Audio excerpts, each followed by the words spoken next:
నాకు చాలా సమస్యలతో నేను జేకే గారి దగ్గరికి వచ్చాను. నేను ఫైనాన్షియల్ ప్రాబ్లమ్స్ వల్ల చాలా ప్రాబ్లమ్స్ పడుతూ ఉన్నాను.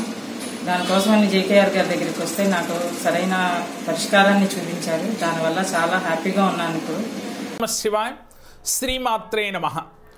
సహజంగా మనం భోజనం చేసేటప్పుడు తుమ్ము వచ్చినప్పుడు ఇలా గనక మీరు చెయ్యలేకపోయినట్లయితే మనకి దారిద్రము ఆయుష్హీనము అని మన పెద్దలు తెలియజేస్తూ ఉన్నారు.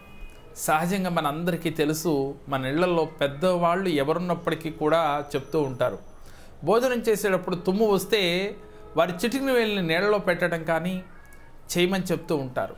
వాస్తవానికి దానికన్నా కూడా మీరు చేయవలసింది ఏమిటి అని అంటే, చక్కగా మీరు ఎప్పుడైనా భోజనం చేసేటప్పుడు కనుక తుమ్ము వచ్చినట్లయితే పక్కన మీకు తెలిసిన వారు కానీ మీ వారు కానీ ఉన్నప్పుడు వారితో నీళ్ళని మీ శిరస్సు పైన జిమ్మించుకోండి. ఒకవేళ ఎవరూ లేనప్పుడు మీరే జిమ్ముకోండి. జిమ్ముకుని మనస్సులో మీ ఇష్ట దైవాన్ని, అలాగే మీరు పుట్టిన ఊరుని, అలాగే మనసులో భగవంతుడిని తలుసుకుని సంకల్పం చేసుకోండి. చేసుకున్నట్లయితే ఈ తుమ్ము వల్ల వచ్చే దోషం తొలగిపోతుందని మన పెద్దలు తెలియజేస్తూ ఉన్నారు. వాస్తవానికి ఏమి దోషము? మన పెద్దలు తెలియజేసేది ఏమిటి అంటే, కీర్తి హాని అంటే పేరు ప్రతిష్టలు దెబ్బతింటాయి, అలాగే ఆరోగ్య హాని అని అంటున్నారు, అనారోగ్య సమస్యలు వస్తాయి అని, అలాగే ఆయుష్హీనము అని మరి చెప్తూ ఉన్నారు.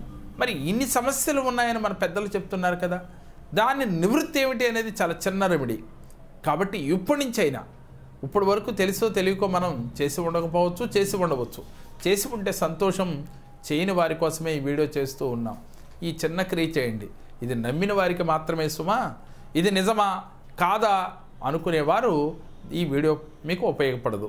నమ్మిన వారికి మాత్రం చాలా చిన్న క్రియ, నమ్మకమే ముఖ్యమని చెప్తూ ఉంటాం. మన పెద్దలు చెప్పిన క్రియని మీ అందరికీ కూడా మంచి జరగాలి అనే ఒక సదుద్దేశంతో మాత్రమే తెలియజేస్తూ ఉన్నాం. నమ్మకం ఉన్నవారు ఆచరించి తప్పకుండా మంచి జరిగి తీరుతుంది. మేము చెప్పిన ఈ వీడియో మీకు నచ్చినట్లయితే లైక్ చేయండి, మీ ఫ్రెండ్స్కి షేర్ చేయండి. మా మరిన్ని వీడియోలు మీరు చూడాలి అంటే మా జేకేఆర్ భక్తి, మా జేకేఆర్ జెమ్ టీవీని సబ్స్క్రైబ్ చేసుకోండి. ఓం నమః శివాయ.